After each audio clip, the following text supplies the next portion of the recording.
Hello everyone and welcome to your own channel Keshav Jha Kings Lab. तो आज हम लोग करने वाले हैं हमारा जो पेपर 2 है फाउंडेशन का बिजनेस लॉ एंड कॉरेस्पॉन्डेंस, उसका जो मई 2019 में जो पेपर हुआ था वो सॉल्व करने वाले हैं आज हम लोग। ठीक है, इसके अंदर मैं आपका बीसीआर का पोर्शन ही करवाऊंगा क्योंकि मैं यही पढ़ा रहा हूँ अपने चैनल पे, तो मैं इसी पोर्शन को यहाँ पे सॉल्व करवाऊंगा। इससे पहले जितने भी पेपर, इसके बाद जितने भी पेपर हुए, यानी कि नवंबर 2019 की बात करूं या दिसंबर 2020 की बात करूं, या फिर जनवरी जनवरी नहीं मार्च, हाँ मार्च 2021 और जुलाई 2021। ठीक है, ये चारों क्वेश्चन पेपर के एनालिसिस और सॉल्यूशन मैंने ऑलरेडी अपने इस प्लेलिस्ट के अंदर डाल रखे, तो उसका लिंक आपको डिस्क्रिप्शन बॉक्स में मिल जाएगा। ठीक है, और साथ ही साथ ये जो क्वेश्चन पेपर आप देख रहे हैं, ये क्वेश्चन पेपर और कहते हैं आईसीएआई ने जो अपने आंसर अपलोड किए हुए अपनी तरफ से सजेस्टेड आंसर, उसका भी लिंक मैं आपको डिस्क्रिप्शन बॉक्स में डाल दूंगा ताकि आप लोग खुद से भी एक बार पढ़ सके। ठीक है, अब मेरे पास तीन ही क्वेश्चन पेपर सॉल्व करवाने के लिए रह गए, एक मई 2019 का, फिर उसके बाद 2018 के दो, एक नवंबर 2018 और दूसरा मई 2018। ठीक है, तो चलिए बिना किसी देरी के स्टार्ट करते हैं।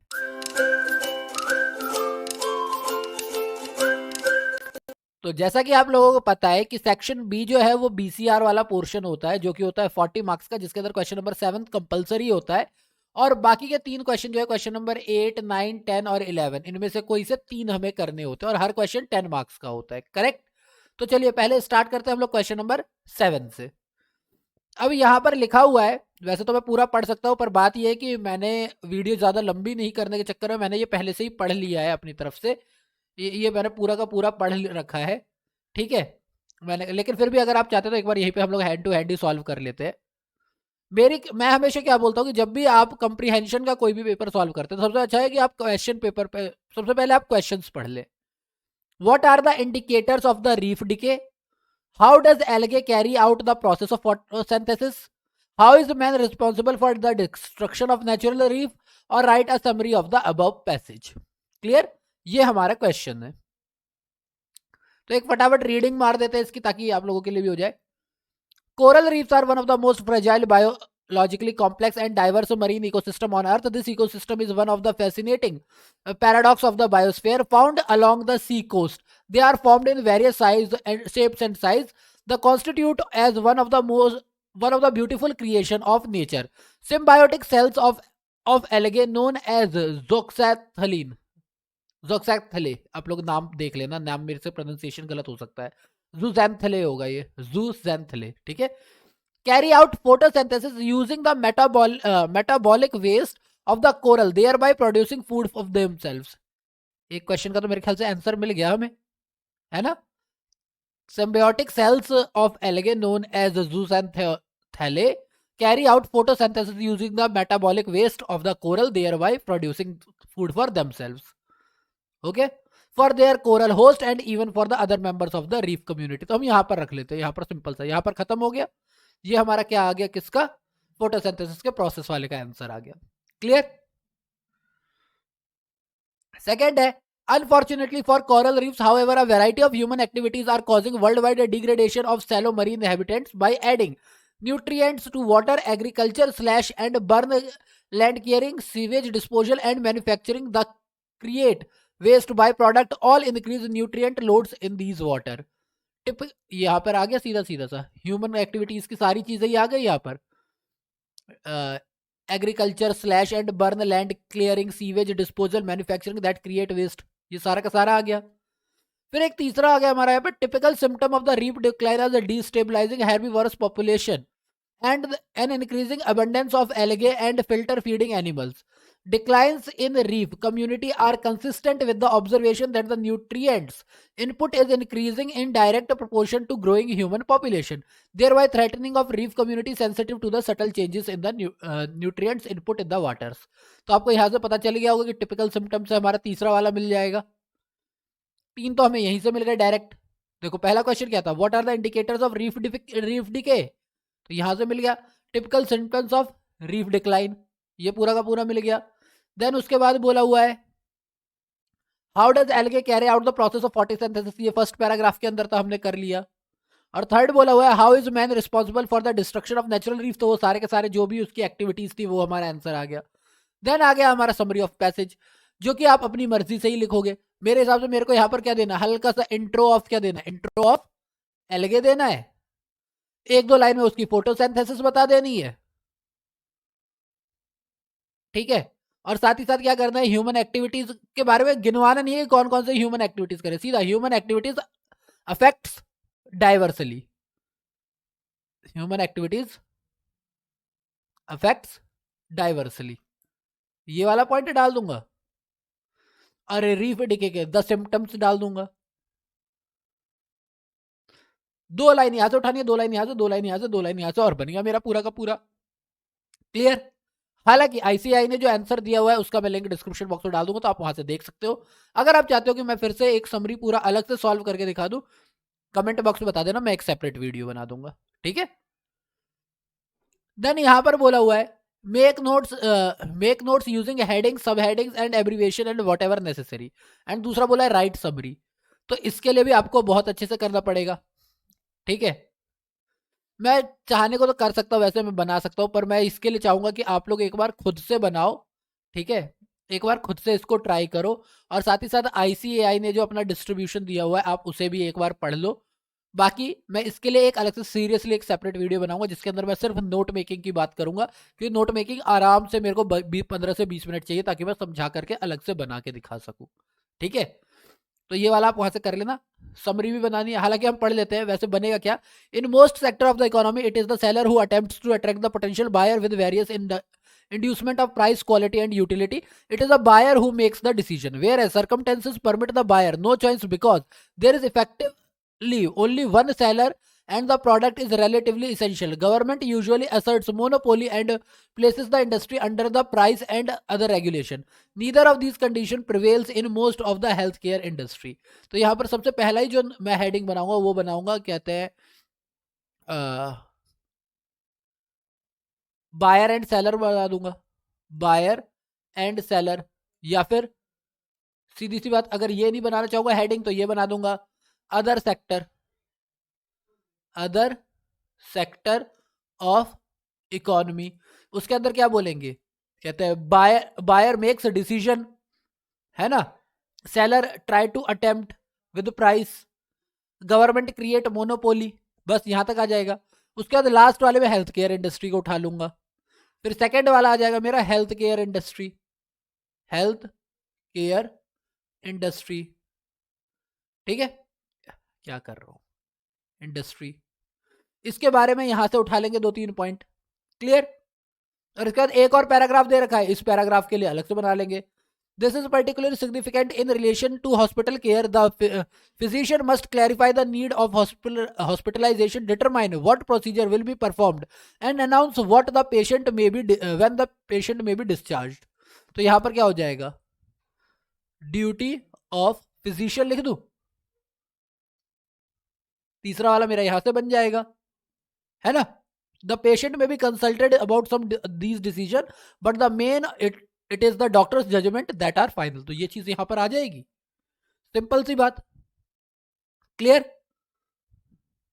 तो इस तरीके से आप आराम से 3 बना सकते हो। हालांकि हमारे पास चौथा भी है, बहुत बड़ा है, आप इसको चाहो तो छोटा कर सकते हो, या एक एक इस अलग से इस पैराग्राफ के लिए क्या करना, अलग से एक सेपरेट जो है नोट बना लेना। Although usually there are in this situation 4 identifiable participants: the physician, the hospital, the patient and the payer. The physician makes the essential decision for them all. The hospital becomes the extension. तो यहां पर हम लोग ये बोल सकते हैं chain of participants। इसके अंदर क्या बोलेंगे, the physician makes the decision, है ना। उसके बाद क्या बोलेंगे, द हॉस्पिटल बिकम्स एक्सटेंशन। ये छोटी सी लाइन है, आराम से बना सकते हैं।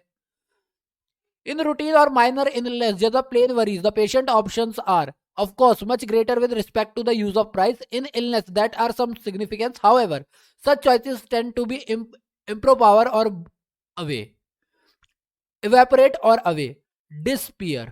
My despair evaporates, J.F. Wharton, and it is for those illness that the bulk of the healthcare dollar is spent. तो यहाँ पर इस बात के खर्चे की आ गई, और ये बात इतनी ज्यादा इंपॉर्टेंट है नहीं मेरे ख्याल से, जो हमारा चल रहा था ना उसके अंदर ये वाला पोर्शन इतना ज्यादा इंपॉर्टेंट है नहीं। तो आप इसको इग्नोर भी कर सकते हो, इस वाले पोर्शन को आप आराम से इग्नोर कर सकते हो। ठीक है, इस वाले पोर्शन से नोट मेकिंग कर लो, बात खत्म। डन। अगर आपको चाहिए कि नहीं फिर भी मैं अलग से नोट मेकिंग कर दूं, प्लीज प्लीज मुझे कमेंट बॉक्स में बता देना। जितना भी लिखने वाला पोर्शन है वो सारा मैं अलग से सेपरेट वीडियोस में बता दूंगा। ठीक है, आप मेरे को बता देना, मैं आराम से बता दूंगा। Question number 8, define vertical and chain network under the network of communication, 2 marks का है। लेकिन इसका मतलब ये तो नहीं है ना कि एक एक लाइन में डिफाइन कर दोगे, कम से कम 20 to 30 वर्ड्स ईच के लिए डिफाइन करोगे आप। भले 2 मार्क्स का है, करना पड़ेगा, मजबूरी है, डिफाइन कर ही नहीं सकते।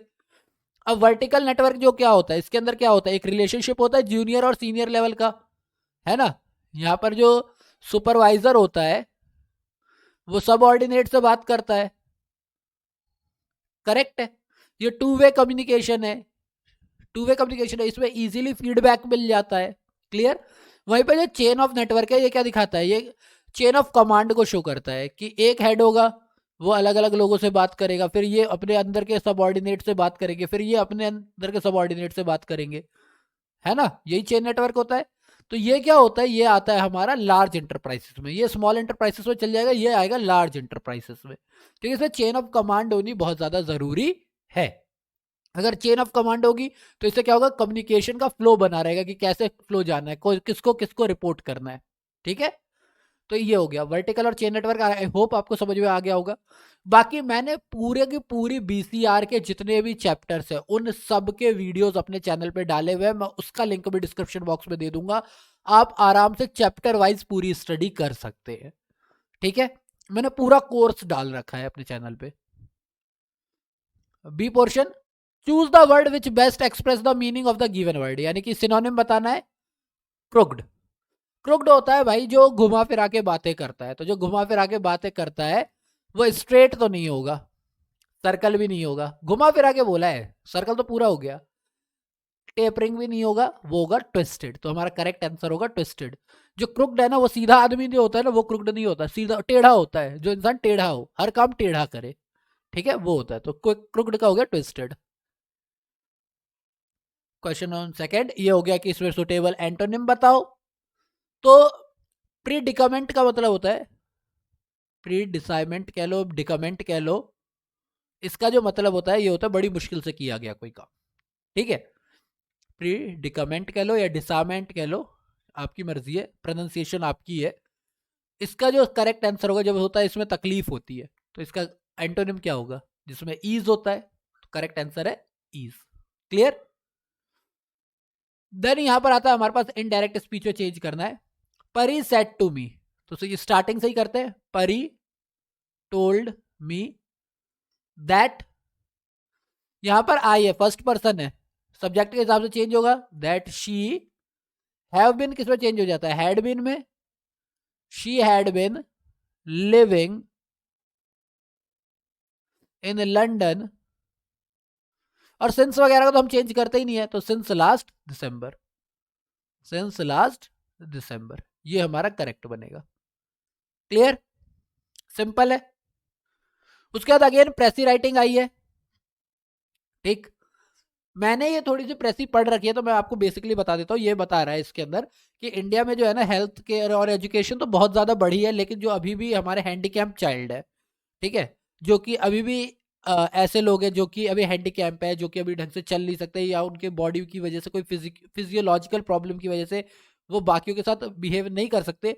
इसके लिए इंडिया में डेवलपमेंट कितनी ज़्यादा ज़रूरी है, इन बच्चों को क्यों थोड़ा फोकस में लाना ज़रूरी है, ये पैराग्राफ इसके बारे में ही है। देखो वैसे मुझे बोलना तो नहीं चाहिए, क्योंकि क्या होता है कि मेन तो प्रेसी को बनाने का तरीका यही होता है कि आप एक बार कंप्लीट पढ़ो, फिर शॉर्ट करो, फिर शॉर्ट करो। पर मेरा मानना है कि क्योंकि ये 1/3 है, तो आप यहाँ पर 1 2 3 4 5 6 7 8 9, ये कुछ ना 3 लाइन ले ली मैंने। अब इस लाइन को मिला करके आप इन 3 लाइनों के अंदर जो भी बात बोली हुई है उसको मिला करके आप एक सिंगल लाइन बोलो। तो चलिए फिर आगे बढ़ते हैं, इतना लंबा चौड़ा पढ़ने की जरूरत नहीं है। पर मैंने जैसा कि बोला हुआ है आपको कि अगर आप चाहते हैं कि मैं इनके बारे में दोबारा से बता दूं, कोई टेंशन नहीं है, आप मेरे को कमेंट बॉक्स में बता दो, मैं आराम से पूरा का पूरा ये सॉल्व कर दूंगा। ठीक है, क्वेश्चन नंबर 9 की बात करते हैं। सबसे पहला ही क्वेश्चन बड़ा इजी सा क्वेश्चन है, discuss the gender barrier in communication, discuss the gender barrier in communication. तो अगर आप बैरियर ऑफ कम्युनिकेशन वाला पोर्शन पढ़ रहे हैं, बैरियर ऑफ कम्युनिकेशन, ठीक है, तो इसके अंदर लास्ट वाला पोर्शन है जेंडर बैरियर। इसके अंदर एक बात बोली गई है, देखो बेटा ये बात मैं नहीं बोल रहा हूं, ये इसके अंदर बोली गई है कि लड़कियां जो होती हैं वो इमोशनल होती है और लड़के जो होते हैं वो लॉजिकल होते हैं। तो लड़कियां जो होती हैं वो किसी भी बात को बोलने के लिए थोड़ा ज्यादा, क्या कहते हैं, वो करती है, ज्यादा वर्ड्स का यूज करते हैं, जबकि लड़के जो बहुत ही लिमिटेड क्या करते हैं, कम्युनिकेट करते हैं। तो दोनों ही वजह से प्रॉब्लम आती है। और एक ये लेना कि आज भी कई सारे ऐसे मेल हैं जो कि वुमन से ऑर्डर नहीं लेना चाहते, फॉलो नहीं करना चाहते। तो ये बैरियर की एक बहुत बड़ी परेशानी है। ऑफिस में क्या होता है, ऑफिस में वुमन के साथ बात करने में ये प्रॉब्लम है कि वो जरूरत से ज्यादा इंफॉर्मेशन प्रोवाइड करवा देती है। मेल के साथ ये प्रॉब्लम है कि वो कंपार्टमेंटलाइज्ड बात करते हैं, यानी हर बात को एक एक करके बात करते हैं, तो उससे बहुत कम इंफॉर्मेशन वो क्लियर करते हैं। तो लड़कों के साथ प्रॉब्लम है कम इंफॉर्मेशन देने की, लड़कियों के साथ प्रॉब्लम है जरूरत से ज्यादा इंफॉर्मेशन देने की। तो आई होप आराम से 50 to 60 वर्ड में ये कर देंगे, आप निपटा लोगे इसको आराम से। मैंने दोनों ही बातें बता दी है। देन उसके बाद आता है हमारा informal communication. That what do you mean by informal communication? तो informal communication are day to day conversation होती है, डे टू डे कम्युनिकेशन। हालांकि इस बार इनफॉर्मल आने के चांसेस कम है, जनरल इंग्लिश और बिजनेस इंग्लिश वाला क्वेश्चन आने के चांसेस ज्यादा है। ठीक है, अभी आपकी बुक में आया ना जनरल इंग्लिश और बिजनेस इंग्लिश, तो उसके ऊपर क्वेश्चन आने के चांसेस ज्यादा है। Informal communication day to day communication होता है, इसके अंदर अपने फ्रेंड्स के साथ, फैमिली के साथ बात करते हैं। इसमें जो हमारी लैंग्वेज होती है, वो लेवल ऑफ कंफर्ट पे डिपेंड करती है, लेवल ऑफ कंफर्ट, कि हम कौन से लेवल पे किसी इंसान के, अब जिस तरीके से हम अपने दोस्तों से बात करते हैं वैसे अपने पापा से तो बात नहीं कर सकते। तो लेवल ऑफ कंफर्ट आपका क्या है, इस बात पे डिपेंड करता है कि आपका कम्युनिकेशन कितना इफेक्टिव है इनफॉर्मल कम्युनिकेशन में। क्लियर? इसके अंदर आप स्लैंग्स का यूज कर सकते हो, इसके अंदर आप इंग्लिश को तोड़ मरोड़ सकते हो, है ना, कोई फॉर्मल रूल नहीं होता, कोई सेट ऑफ रूल नहीं होता इसके अंदर। क्लियर? क्वेश्चन नंबर बी, उसका पहला क्वेश्चन दे रखा है कि भैया आप मेरे को ये बताओ, best express the meaning of the given word, यानी कि इसका सिमिलर बताना है, रेकलेस। सीधा सीधा देखो, मुझे बताने की जरूरत नहीं कि रेकलेस होता है जो कि लापरवाह होता है, तो लापरवाह इज केयरलेस, सीधा आंसर है। ये वर्ड तो मैंने पता नहीं कितनी बार अपने वीडियोस में बताया हुआ है, जब मैं वोकैब्स वाला पूरा चैप्टर करवा रहा था ना, वोकैबुलरी वाला, तो मैंने ये वर्ड तो 2-3 बार डिस्कस किया है। ह्यूमंगस, बेंटेन, ह्यूमंगसौर, याद होगा, ह्यूमंगसौर बहुत बड़ा था, तो ह्यूमंगस बहुत ह्यूज होता है। कोई भी चीज अगर ह्यूमंगस है मतलब वो बहुत ज्यादा ह्यूज है। ठीक है, उसके बाद इसको इनडायरेक्ट बदलना है। ठीक है, शी, सैड के साथ टू तो लगा नहीं, तो सैड है तो सैड ही होगा, शी सैड। आई है, आई किसके साथ होगा change, she said that, she is am are किससे चेंज हो जाता है, वॉज वर में, तो was watching a television show, she said that she was watching a television show. Simple, she was watching a television show. Clear? Simple है। Then C है, इसमें बोला है कि न्यूज़पेपर रिपोर्ट बनाओ, उसके अंदर 6 लेन हाईवे जो है कनेक्टेड करते 2 स्टेट को इनॉग्रेट किया गया है, उसको आपको लिखना है। देखो ये जो रिपोर्ट है इसकी स्टार्टिंग करो सबसे पहली बात तो ओपनिंग सेरेमनी से। सबसे पहली बात तो आप कौन से इवेंट को बता रहे हो, सबसे पहली बात तो इवेंट कौन सा, what is the event, what is the event, पहले तो उस इवेंट को डिस्क्राइब करो, फिर उसकी ओपनिंग के बारे में बात करो, ओपनिंग सेरेमनी। ठीक है, अब 6 वे लेन हाईवे है, 2 स्टेट को मिला रहा है, तो हो सकता है कि दोनों स्टेट के सीएम आए हो, सीएम ना आए हो तो दूसरे जूनियर कोई आए हो, पुलिस वाले आए हो। ठीक है, व्हाट इज द इवेंट किस चीज के बारे में, इसके अंदर आप बता सकते हो, वहां का पूरा लोकेशन बना सकते हो कि पूरा सजा हुआ है, पुलिस वाले तैनात है, इवेंट बहुत अच्छा स्टेज बना हुआ है। ओपनिंग सेरेमनी मैंने बता दिया कि अगर सीएम ही आते तो सीएम अपनी स्पीच देते हैं, या फिर जैसे भी आपको करना है कि रिबन काटते हैं उसके बाद बताते हैं। फिर तीसरा बताओगे कि भैया हाईवे की क्वालिटी, क्वालिटी ऑफ हाईवे कि हाईवे कितना लंबा है, कितने टाइम में बन के तैयार हुआ है, कितनी लागत है, ये क्वालिटी हो गई। और लास्ट में आप बता दो यूटिलिटी ऑफ हाईवे, कि इससे फायदा क्या होगा। ठीक है, 50 वर्ड ईच ग्रुप में रख लो, ज्यादा दिमाग लगाने की जरूरत नहीं, 200 वर्ड का अपने आप ही कंप्लीट हो जाएगा।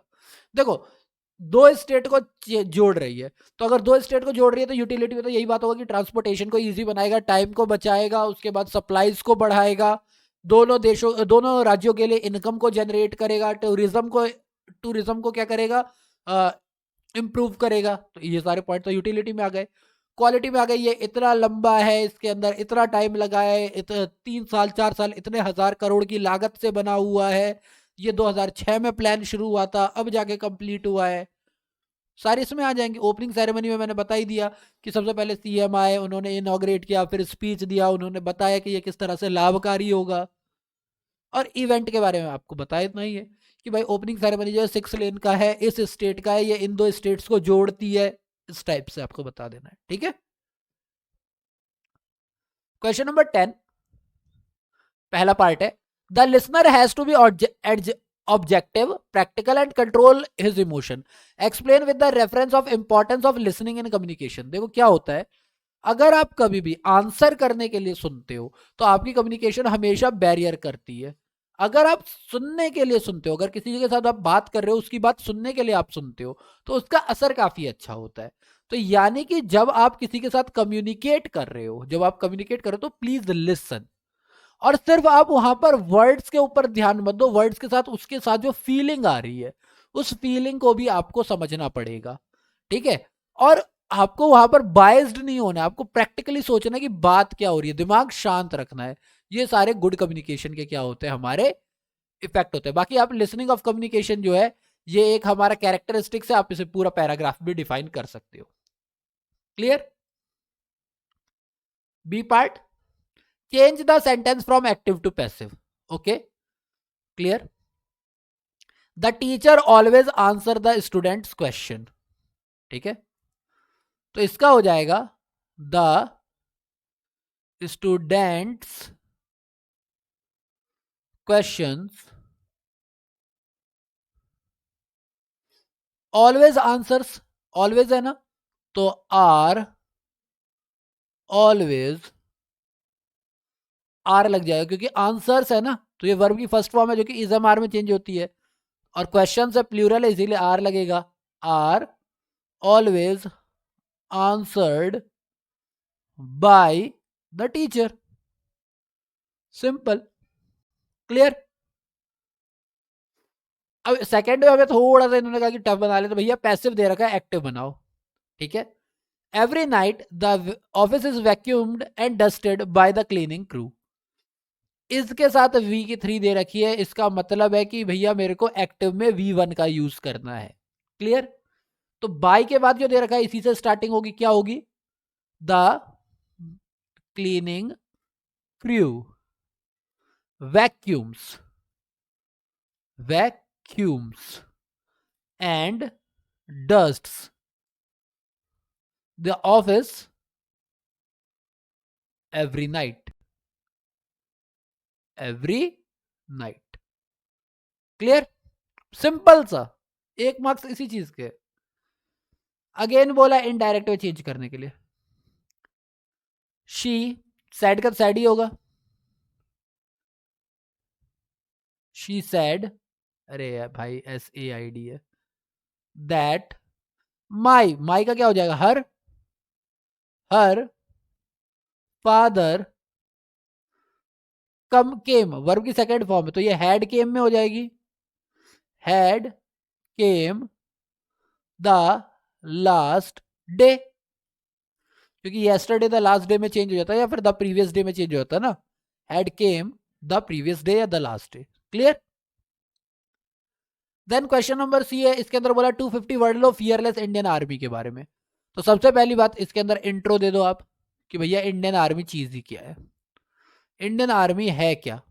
ठीक है, इतने नंबर ऑफ पीपल है, ये है वो है।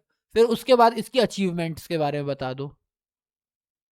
अचीवमेंट्स के बारे में आप 1962 की इंडो पाक वॉर ले सकते हो, 90, फिर उसके बाद एक में तो 1962 की इंडो पाक वॉर की बात कर लोगे, एक में 1999 की कारगिल की बात कर लोगे। उसके बाद आप हमारे बारे में, अब क्योंकि ये तो आप तब बताओगे जब आपको याद होगा, पर बहुत सारे ऐसे बच्चे होंगे जिनको इसके बारे में इन्फॉर्मेशन ही नहीं होगी, तो वो क्या करें। सबसे पहले तो आप इंडियन आर्मी की तारीफ करो, देशभक्त बन लो, जितनी तारीफ करनी है इंडियन आर्मी की धर के कर दो। पहला पैराग्राफ इंट्रोडक्शन, ये हम शेर के हैं, ये हम शेर के बच्चे हैं, हमारे देश सारे ये है, जितनी भारत माता की जय जो लिखना है लिखो। मतलब भारत माता की जय डायरेक्ट मत लिख के आ जाना, नंबर कट जाएंगे। मतलब मेरा बोलने का मतलब जितना पेट्रियोटिज्म डालना है इंडियन आर्मी के बारे में, जितनी रिस्पेक्ट डाली है वो डालिए, ठीक है। सेकेंड, अब आपको वॉर्स के बारे में नहीं पता, पर ये तो पता कि मैनी वॉर्स दिए गए, इंडिया ने मैनी वॉर्स जीते हैं, many wars have been won. Clear, यहां से तो आप बता सकते हो, ठीक है, ये तो आप बता सकते हो। तीसरा, इंडिया का जो वेपन सिस्टम है, जिसके अंदर आप आर्मी की बात करते हो, आप तीन टुकड़ियां, हमारी नेवी है, आर्मी, अगर हम बात करें सिर्फ आर्मी की, तो आर्मी की जो पावर है, बॉर्डर पे जो ये तैयार रहते हैं, ये कहते हैं कहाँ से कहाँ तक फैले हुए हैं, ये राजस्थान के कच्छ से लेकर के जो सिलचर के ऊपर है वो सियाचिन, सियाचिन के जो बर्फीले मैदान है, इसमें इंडियन आर्मी खड़ी रहती है, ये तो बता सकते हो, सिंपल। और उसके बाद हाउ प्राउड यू आर, ये लास्ट में कर दो, हाउ प्राउड यू आर, ठीक है। लिखते लिखते इतने में आ जाएगा फ्लो अपने आप ही। क्लियर, अगर आप 50 to 60 वर्ड भी ईच पैराग्राफ में ले आए, काम खत्म, ठीक है। और क्योंकि ये 250 वर्ड बोला हुआ है इसलिए बोल रहा हूं। और अब तो मैंने आपको इन दो वॉर्स के बारे में बता दिया है, तो इन दो वॉर्स को भी अच्छा खासा 20 से 30 वर्ड में तो डिफाइन कर ही सकते हो। क्लियर, ज्यादा लंबा चौड़ा नहीं है। देन आता है हम लोग क्वेश्चन नंबर 11 पे। Define the importance of para language in non verbal communication. तो पैरा लैंग्वेज की नॉन वर्बल कम्युनिकेशन में क्या होता है? वैसे तो मैंने ये कई बार अपने वीडियोस में बता रखा है पैरा लैंग्वेज के बारे में, पर आपको ही पता है पैरा लैंग्वेज का मतलब होता है वो मत सुनो जो बंदा बोल रहा है, उसके पीछे की फीलिंग को सुनो। what he is saying is not that much important, how he is saying something। तो पैरा लैंग्वेज जो है वो फीलिंग के ऊपर वर्क करती है। पैरा लैंग्वेज जो है वो इसके ऊपर करती है कि how a person speaks, how a person speak. और नॉन वर्बल कम्युनिकेशन के अंदर पैरा लैंग्वेज एक बहुत इंपॉर्टेंट पार्ट है। एक इंसान की वॉइस कैसी है, उसकी पिच क्या है, उसकी क्लैरिटी क्या है, ये सारी चीजें इसके अंदर नोटिस की जाती है। क्लियर, तो आई होप आराम से आप इसको लिख दोगे। देन बी है, बी के अंदर बोला हुआ है, अभी तो दो बार से तो ये पूछा नहीं गया है ईडियम फ्रेजेस, बट क्योंकि पहले आया हुआ है इसीलिए मैं बता देता हूं।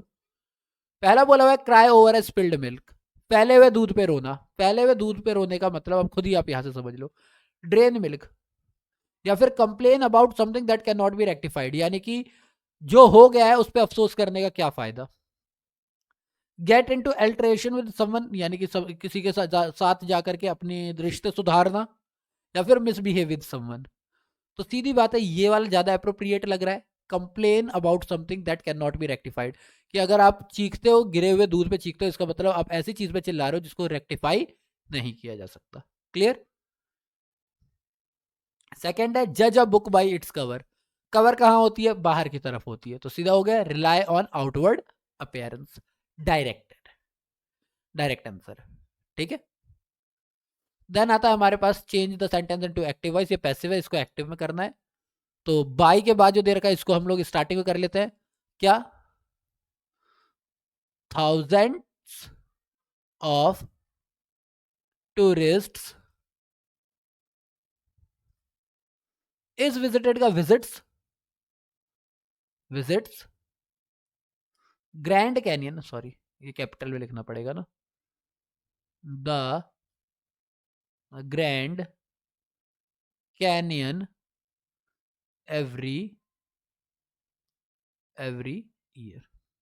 क्लियर, या चाहो तो एवरी ईयर को सबसे आगे ला सकते हो, ऐसे भी कर सकते हो, एवरी ईयर, और यहाँ कॉमा डाल के फिर ऐसे लिख सकते हो। ये दोनों तरीके, एवरी ईयर एंड में भी लगा सकते हो, स्टार्टिंग में भी लगा सकते हो, ठीक है। देन आता है हमारा choose the word which best expresses the meaning of the given word, यार सिनोनिम बताना है। मेस्मराइज्ड, मेस्मराइज्ड का मतलब होता है जिसे देख के हम खो जाए। तो खोने का जो होता है ना, ये होता है एंथरल, खो जाना। क्लियर, कि बिल्कुल खो से गए हम।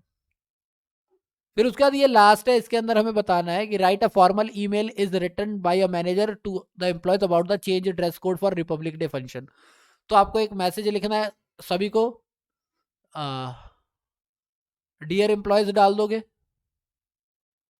डियर एम्प्लॉयज, क्योंकि एक को तो लिखना नहीं है ना, सब्जेक्ट आप ऑलरेडी लाइन में लिख चुके होगे, this is to notify that the dress code for the Republic Day function has been changed, the new कहते हैं dress code is as follow. फिर सेकंड पैराग्राफ में उसको बता दोगे कि क्या नया ड्रेस कोड है, और थर्ड पैराग्राफ में बोल दोगे I really hope that you all will कहते हैं come as per the new dress code and we will have a fun, या फिर we will celebrate our Republic Day with a great enthusiasm, thank you, बात खत्म। क्योंकि formal है, क्योंकि formal है, ज्यादा हंसी मजाक नहीं कर सकते ना, तो इस तरीके से आप लिख लोगे और बात खत्म।